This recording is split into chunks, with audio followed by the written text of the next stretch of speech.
It's James Steinhubel, TVU on the Business Channel with Erica Thomas, President of Transitional Solutions, Inc. How are you doing today? I'm great. Thanks so much for having me. Excellent, excellent. Well, let's get right to it.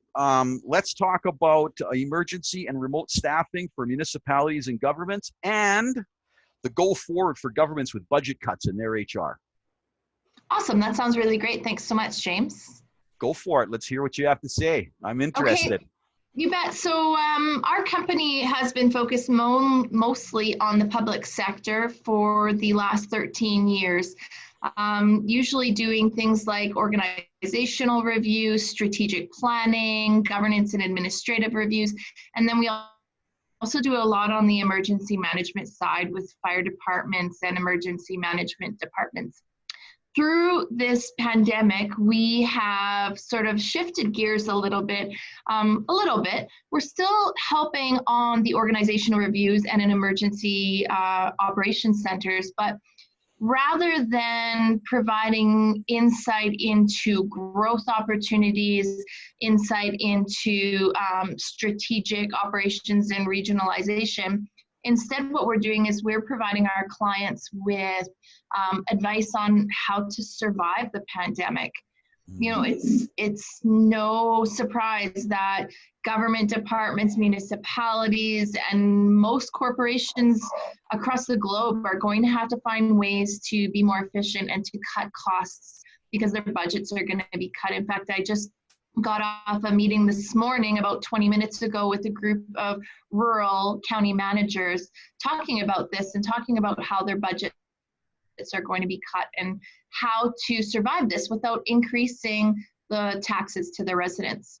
And so what we are trying to provide them is some options where we don't focus first on people, right? We're not looking at cutting people right off the bat. We're looking at opportunities to save money in other ways.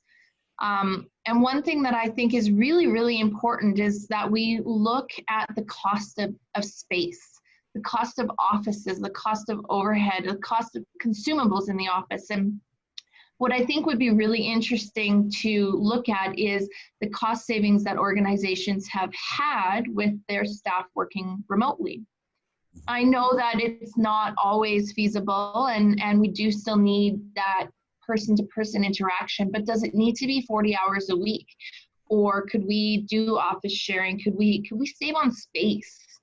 And so that's kind of one of the things that we are looking at. And we're also looking at other innovative ways to cut. So if you do need to cut actual human resources, does it have to be sort of individuals, or can you offer sort of early retirement? Are there some people within your organization that might be interested in an education leave, or maybe some people that are interested in having a little bit more family time and so would be interested in a job share? I think we automatically go to, okay, who's lowest on the totem pole, who needs to go, what services do we need to cut? And so that's kind of what we are focusing on with our clients. So this is a real uptick in the HR and strategic planning sensitivity to the actual human resource team that they have. It's very interesting that it's that sophisticated. But just to set a context, you're a very interesting individual. You have an MBA. You've been with Transitional Solutions Inc. before you were CEO. Tell us about yourself. You start your MBA to where you are now. So I actually I started my career in economic development, actually in Strathcona County. And then from there, I moved into the oil and gas sector, where I completed an MBA in global energy management and sustainable development.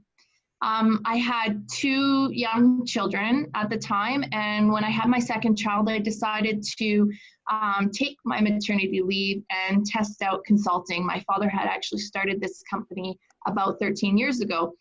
And he'd been begging me for a while to join him. And so maternity leave was a safe way to test it out. And I never went back. And honestly, it's interesting to me to see where I was, where I thought I was really successful, where I thought I was at the sort of top of my game. And the inefficiencies in working that 40-hour-a-week downtown Calgary, the amount of time I was spending doing the commute, the impacts to sort of your mental health and your work-life balance was really quite interesting. And so, yeah, I came on board, and within 2 years of joining my father's consulting company, when I joined, it was a small firm of about 3 or 4 consultants. And I said, well, if I'm joining, we're going to grow it. And 5 years later now, we are at just over 35 consultants working. Yeah. That's so interesting. So now with this COVID, as it hit your organization, and the numbers of consultants and the vetting that you're doing constantly to add new consultants to what you're doing, because I'm sure that many of the top people regionally outside the province are trying to get on board with you. What did you have to innovate with, and what did you have to add, and what are you going to carry forward for your business? Yeah, well, it's we've lost all of our marketing opportunities through this COVID. You know, our biggest marketing opportunities were some of the municipal conferences. We were set to speak at a couple of them, not just in Alberta, but across the country. We lost that opportunity. And so, you know, about 4 weeks ago, we tested the waters and put out a webinar. I think it was really well received, but didn't really see any actual business out of it. And so what we're doing that I think is quite creative and innovative is that we are hosting what we're calling CAO Bear Pit sessions. We did our first one yesterday with a group of urban and CAOs, city managers, town managers, county managers. We did our first yesterday with a group of urban and another one today with a group of rurals. And we're not charging them anything. It's an opportunity for us to connect with past, current, and hopefully future clients, giving them an opportunity to network with each other because they're also missing these conferences and that ability. And what's interesting is that the information sharing has been seamless, and the things that they're learning from each other and then sharing documentation, things as simple as Urban's asking each other, well, how are you dealing with garage sales? Are you putting in a bylaw or a policy in place? Are you completely not allowing them? And then how do you enforce that? So it's been really interesting and shift. Certainly, I would say our gross sales are down, but our company is such that we can contract quite easily. And so I'm not worried.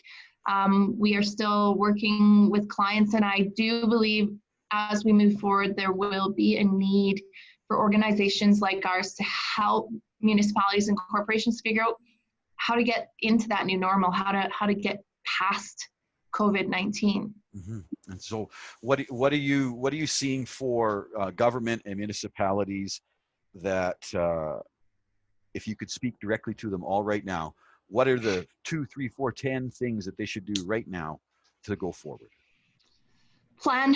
Like, I think a lot of them are still sort of sitting, waiting for the government to sort of say it's time to get back to work, and they don't know what that means. They need to plan for a reduction in tax dollars, and a lot of them aren't doing that. They're still budgeting based on 2019 residential taxes and business taxes.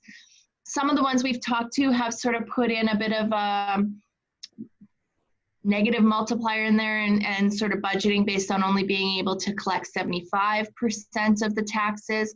It's going to be a huge hit. I also think that government grants are going to take a huge hit. So we need to start planning for service levels and what those service levels are going to look like with those reduced budgets. Talk to your citizens, talk to your residents, and find out what services they value over others, because you are going to have to cut services, and it's important to think about that now and to start engaging with your residents on what that looks like. That's so wise. Now, a person like yourself, you know, your family, you're at the top of your career. You know, you know, we could talk for an hour of some of the projects that you were on and that you were successful. Major energy projects, SAGD, big stuff. And you brought your business home. You know, you're thriving. You're reaching out. You're helping people. From that point of view, what words can you speak directly to our viewers and listeners as individuals that would be helpful? I think that it's important to look at the positive effects that this pandemic is having on our society. You know, I'm totally not disregarding the economic hardships that we are all facing, but I have never seen so many family units out for walks, out in fields playing soccer. You know, I feel like we're all taking a collective sigh of relief, and everyone's really worried about how our kids are going to react to this. Well, I don't know about most people out there, but my kids are loving this. They're loving having mom and dad home. They're loving all the extra time. You know, I think that the positive impacts that this is having on the family units is huge. Obviously, again, not disregarding the stress of the economic situation, but I do think that if we as a society can shift our focus away from working a 9 to 5, 40-hour a week job and shift it to more performance metrics and allow people the opportunity to work and get their job done in a time and in a space that's more effective and convenient for them and their family, I think we're going to see increase in productivity, and that the positive societal impacts that we're seeing, I think we can keep, and I hope we can keep. Yes, that's awesome. That's awesome. It's so good. How could people get a hold of you on a business side? So they can go to our website, which is www.transitionalsolutions.ca. Also, you can email me directly, which is erica@tsi-inc.ca. Excellent, excellent. Erica Thomas, President and CEO of Transitional Solutions, Inc., with me, James Steinhubel, on TVU Business Channel. It's been awesome. Thank you for allowing us to visit today. Awesome. Thanks so much, James, and stay safe out there. And we'll see you next time. Okay. Thanks, James.